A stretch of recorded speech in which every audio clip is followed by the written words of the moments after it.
A symbolic sea turtle species for the Gulf Coast has an even longer road to recovery. The Kemp's Ridley sea turtle endured hunting, loss of habitat, and even the effects of the BP oil spill and almost went extinct. Channel 5's Kristen Von Pricing brings us their story from a small beach just a short distance away, which nearly the entire species depends on.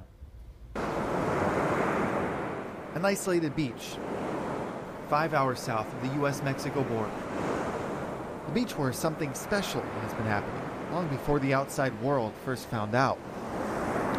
A mother. She spent the better part of 2 years preparing for what she's now doing. And now she's searching for the right spot. A spot where she will start a new generation. Another female is here too. She pushes past the beach into the dune to a secluded place. With an eye for predators, she picks her spot and digs. The spot will protect the eggs she carries until they're ready to hatch. And then begins what they call the trance. Her body relaxes. And she lays the eggs that she's traveled so far to protect. This is a Kemp's Ridley sea turtle, and her species is endangered. She secures her nest. This is likely the same exact beach where she was born.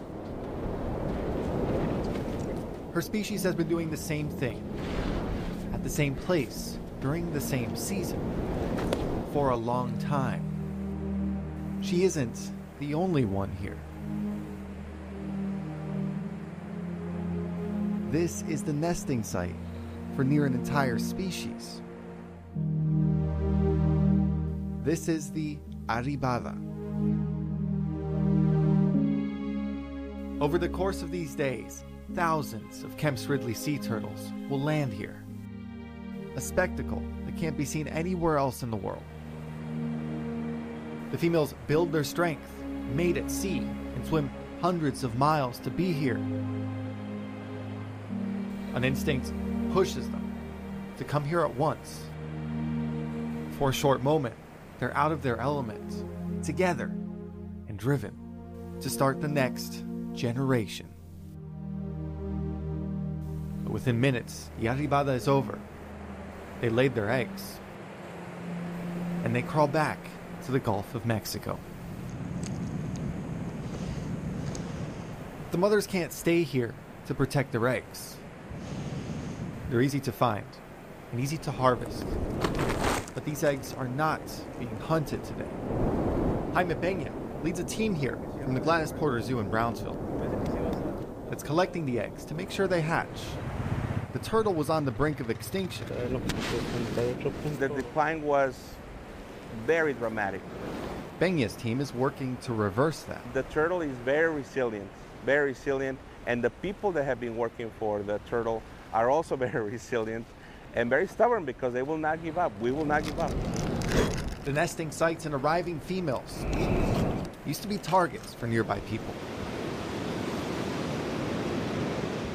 Gerardo Marin pulls out the eggs and counts them. Marin was born nearby. Now he's a biologist employed by the zoo. Right now, his job is to work quickly. He patrols up and down the beach to collect the eggs from the nests that could be vulnerable. He brings the eggs here, a coastal corral, a hub for many of the eggs from this 18-mile beach. Thousands of nests and hundreds of thousands of sea turtle hatchlings will be protected here during the season. The Kemp's Ridley sea turtle doesn't know international borders. After a steep decline, Mexico and the United States agreed to send teams here to cooperate, document, research, and improve the odds of the sea turtle hatchling survival. The international project is led by Mexico's Commission on Natural Areas, which directs the team from the United States. At its worst, they estimated 300 females were left. One by one, Marin adds another clutch of eggs to those that will be protected. He measures out the distance He digs a hole to the precise depth the hatchlings will need to incubate over the next 7 weeks. In the wild, they would be targets for seagulls, crabs, coyotes, and other species that see an opportunity. They work long days to improve the hatchlings' odds. Es un trabajo que requiere mucha dedicación, pero es un trabajo que deja la satisfacción al momento que uno libera las crías. Es un trabajo satisfactorio. But the Kemp's Ridley sea turtle population has grown. Siento que cada año llegan más tortugas. A short pinch, a tracking tag is attached. Bengi has spent much of his lifetime trying to understand these turtles. How some of them will end up on beaches 1,000 miles away. Ancient mariners. Sea turtles are called ancient mariners for a reason. They've been here for millions of years and they travel long, long distances. They travel to faraway places, but this beach remains an important place. As the years go on, there's still ups and downs. But every year, there's life. After nearly half a century of setbacks, the sun is rising for the newest members of this species. The hatchlings stir as the morning begins.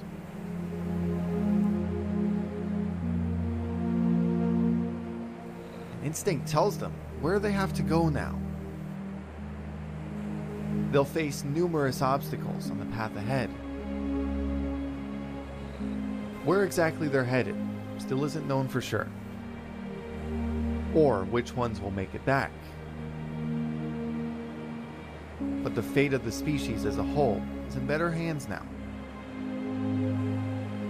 It's a new day for the Kemp's Ridley sea turtle on this beach. And those turtles continue going through ups and downs. And during the BP oil spill in 2010, and competing for habitat in the growing state of Tamaulipas, and now a more recent problem of plastics washing up on beaches.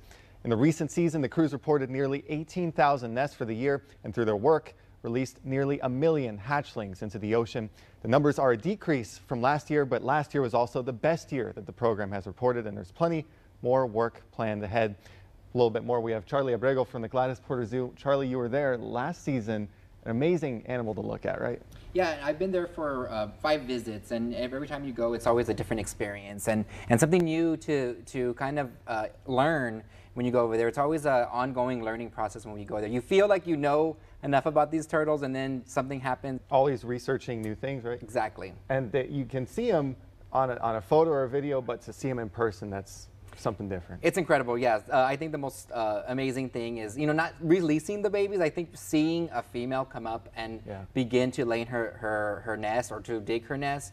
It's so amazing because it's so unexpected. And I know when we were there, we saw like 3 come out at one time, which is amazing. Yeah. So how has the zoo gotten involved over time for many years now with the U.S. and Mexico in this international project? So in the early 70s, our director, Dr. Birchfield, was there on a separate visit collecting snakes, and he's a herpetologist by trade, and he got involved by just a guide telling him, hey, these people from the United States are working on the beach in Tamaulipas, do you want to go see them? And he said yes. So that was pretty much the beginning of this whole turtle project, because he became aware of the need to protect these endangered reptiles. And in about 78, 81, the zoo kind of took over the whole Mexico side of this project. So we're already coming up on the next season. What's coming up this year, and how can people get involved? So one of the big things is that we're utilizing a lot of technology, drone footage. I know they captured a really interesting breeding moment with some of the turtles with a drone. So technology is evolving, of course, and so the way we kind of use our practices are changing too, to learn a little bit more about these reptiles that we never known before. And how to get involved, we have ongoing projects, information on our website. We have our events at the zoo, sea turtle related. We have Yapapalooza in the summer. Those are all events where you can go get educated about these sea turtles and simple things you can do to help them survive in their natural environment, like recycling. That's the simple thing that has a huge impact on their lives. Helping keep the plastics off the beach, right? Yeah, plastics is a huge thing, and you notice on the beach, no matter where you go, you'll see some sort of debris, more than likely plastics. And one of the things that they do are like bottles, like bleach bottles that they will eat because they kind of looks very similar to something they would eat in their natural environment. Okay, thanks very much, Charlie. Thank you.